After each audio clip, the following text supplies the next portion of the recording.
Hello everyone, welcome to my channel. আজি আপোনালোকৰ ওচৰলৈ লৈ আহিছো জলফাই জেলি। এতিয়া যেহেতু জলফাই अवेलेबल, গতিকে আপোনালোকেও এইদৰে জলফাই জেলি ঘৰতে বনাব পাৰিব। খুব ধুনীয়া টেস্টি জেলি হয়। লগতে ঘৰতে ধুনীয়াকৈ জেলি বনাবলৈ কেইটামান টিপছ মই কৈ যাম। তাৰ বাবে ভিডিওটো সম্পূৰ্ণৰূপে চাব বুলি আশা থাকিল। তেনেহলে আহক আজি ভিডিওটো আৰম্ভ কৰো।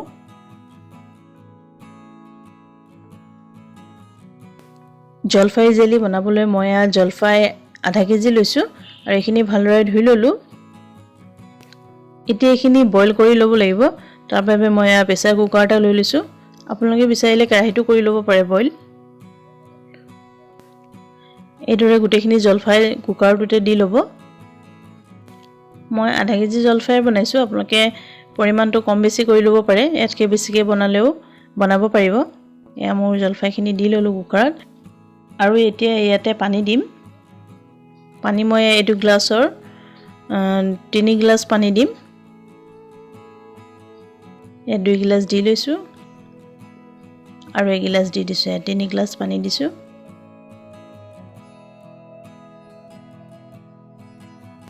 আৰু এই জলফাই জেলিখনৰ কাৰণে মই কোনো ফুড কালাৰ ব্যৱহাৰ নকৰো, কিন্তু ইয়াত মই কালাৰৰ কাৰণে বিট লৈছো।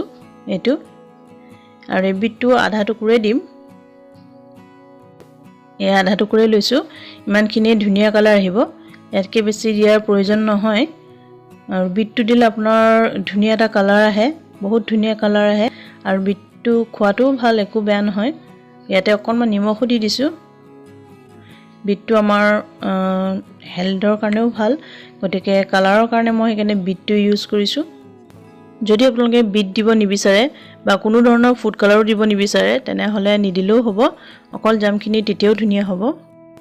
এতিয়া প্ৰেছাৰ কুকাৰটো গেছৰ ওপৰত উঠাই দিলো আৰু 4-5টা মান চিটি অহালৈকে এখিনি হ'বলৈ দিম। আৰু এখিনি অলপ দেৰি পিছত দেখাইছো। ধুনীয়াকৈ বইল হৈ গৈছে। এয়া চাওক, বিটৰ নিজৰ কালাৰটো এৰি দিছে। আৰু এতিয়া এখিনি ভালদৰে পিটিকা কৰি ল'ব লাগিব, জলফাইখিনিৰ পৰা পুৰা ৰসটো ওলাই যোৱালৈকে।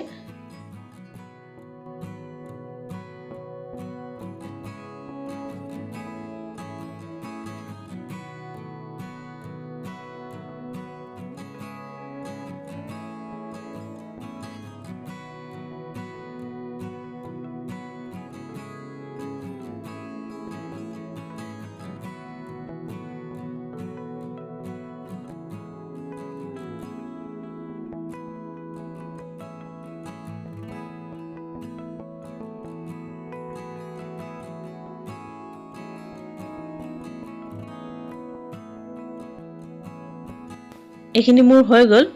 এতিয়া এটা ডাঙৰ চৰিয়া লৈ লৈছো। চৰিয়াটোৰ ওপৰতে এটা ফুটা ফুটা থকা খৰাহিও লৈ লৈছো।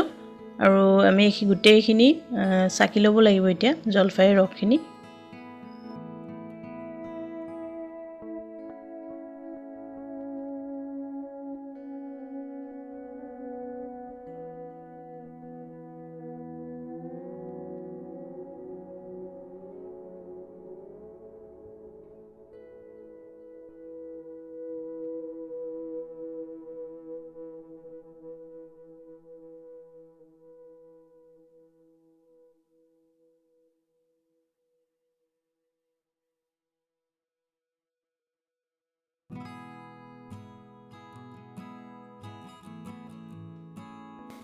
ভালদৰে এখিনি পিটিকা পুৰা কৰি লোৱা হৈ গৈছে। চাওক, আৰু আমাক এতিয়া এই ৰসখিনিয়ে লাগে। অকল এই ৰসখিনি দিয়ে আজি জলফাই জেলি বনাম। এতিয়া এটা শুকান কেৰাহী লৈ লৈছো আৰু কেৰাহীটোতে মই ৰসখিনি এগিলাচকৈ বাকি গৈ আছো। প্ৰথমে এগিলাচ দি ললো আৰু এগিলাচ দিছো আৰু আধা গিলাচ হৈছে, মানে 1/2 গিলাচ দিছো টোটেল। আৰু আপোনালোকক জামখিনি বনাওঁতে মই কৈ যাম কেনেধৰণে কি কৰিব লাগে। তাৰ বাবে ভিডিওটো আপোনালোকে সম্পূৰ্ণৰূপে চাই যাব। প্ৰথমতে ৰসখিনি ঢালোঁতেই গেছটো আপোনালোকে হাই ফ্লেমতে ৰাখিব। এতিয়া মই হাই ফ্লেমতে ৰাখিছো গেছটো। আৰু এইদৰে ভালদৰে অকণমান সময় উতলিবলৈ দিম।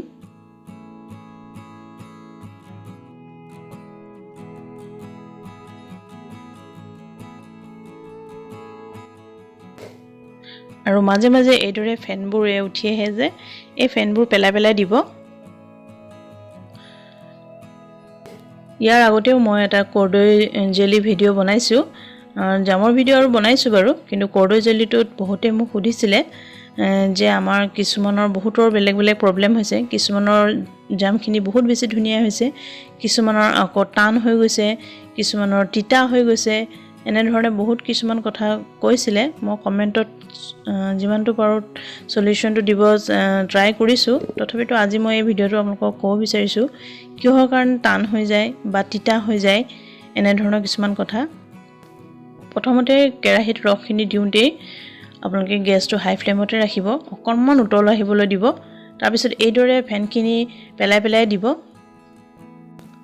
আৰু জামখিনি বনাবলৈ অলপ সময় লৈয়ে বনাব, যিহেতু আমি পিছত ল' ফ্লেমতে বনাব লাগিব বা মিডিয়াম ফ্লেমতে বনাব লাগিব, সেইবাবে অলপ সময় লৈয়ে বনাব।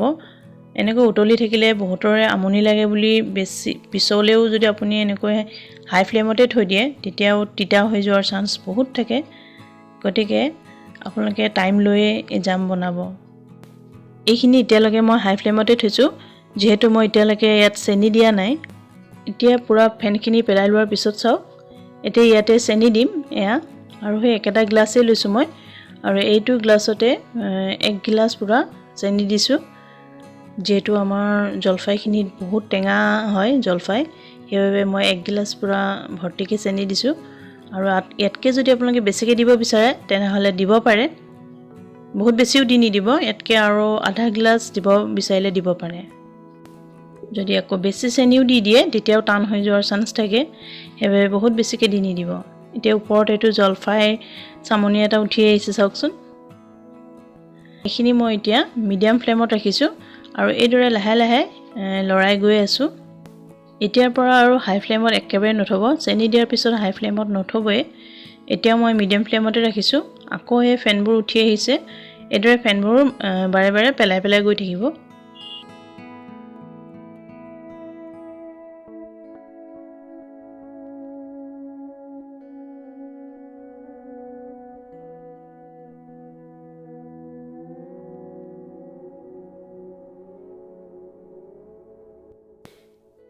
এইখিনি সময়ত ধুনীয়াকৈ উতল আহিছে চাওক, মিডিয়াম ফ্লেমত ৰাখিছোঁ মই।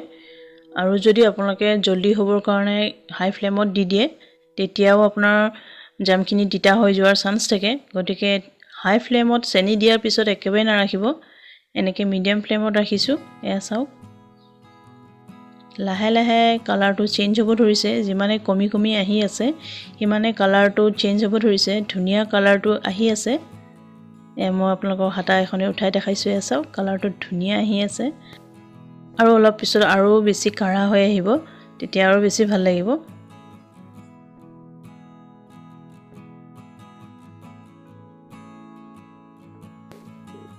আৰু এইখিনি চাওক এয়া উতলি উতলি একদম কমি আহিছে। এইখিনিৰ পৰা আপোনালোকে একেবাৰে ল' ফ্লেমতে ৰাখিব জামখিনি, একেবাৰে ল' ফ্লেমত, মিডিয়াম ফ্লেমতো নাৰাখিব। মই এয়া ল' ফ্লেমতে ৰাখিছোঁ। আৰু এয়া চাওকচোন উতলি আছে, একেবাৰে ল' ফ্লেমতে ৰাখিব, মনত ৰাখিব।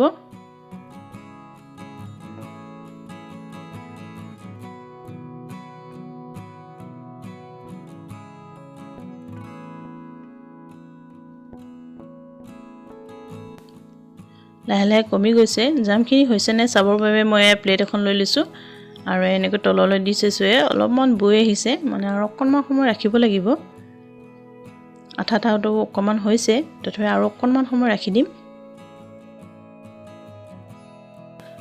আৰু এটা কথা, এই কেৰাহীত যে লাগি আছে চাইডে চাইডে এইখিনি ফেনখিনিয়ে লাগি লাগি লাগি ধৰিছে তাতে। এইখিনি তাতে মানে হাতাখনে এৰুৱাই এৰুৱাই জামখিনিত দি নিদিব, তেতিয়াও জামখিনি তিতা হৈ যায়। সেইখিনি তেনেকৈয়ে লাগি থাকক, একো নহয়, কিন্তু আপোনালোকে জামখিনিত লগাই নিদিব। মই আৰু এবাৰ চাই লৈছোঁ এই জামখিনি প্লেট এখনত নমাই।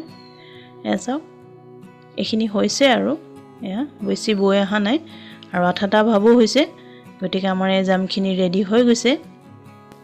আৰু বহুতে আগতে সুধিছিলে জাম বহুত দিন ৰাখিবৰ কাৰণে আমি ইয়াত কি দিব লাগিব। গতিকে আপোনালোকে ইয়াতে 1 চামুচ ভিনেগাৰ দি দিব বা নেমুৰ ৰসো 1 চামুচ দি দিব পাৰে। মই ইয়াতে 1 চামুচ ভিনেগাৰ দি দিছোঁ এয়া। আৰু জামখিনি কেইদিনমান দিনৰ কাৰণে ভালে থাকিব।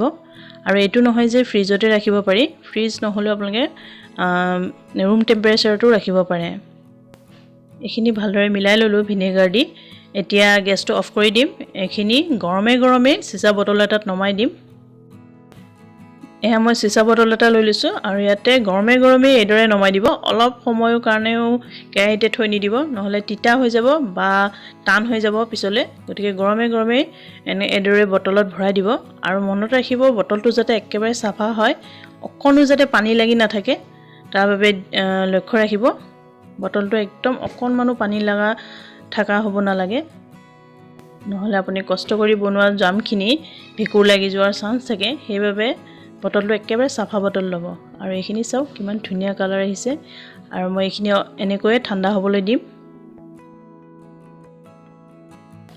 এয়া মই অলপ দেৰি পিছত দেখাইছো ঢাকনিখন মই এনে ওপৰত লগাই থৈছিলো পুৰা মাৰি দিয়া নাই যেহেতু এইখিনি ঠাণ্ডা হ'ব লাগিব আৰু এয়া চাওকচোন অলপ দেৰি পিছত কি ধুনীয়াকৈ জামখিনি হৈ গৈছে কালাৰটো চাওকচোন কিমান ধুনীয়া আহিছে জলফাই জাম নিচিনা লাগাই নাই এনেকুৱা লাগিছে এটো টেঙামৰা গুটিৰ জামটো যেনেকুৱা কালাৰ হয় এনেকুৱাই লাগিছে পুৰা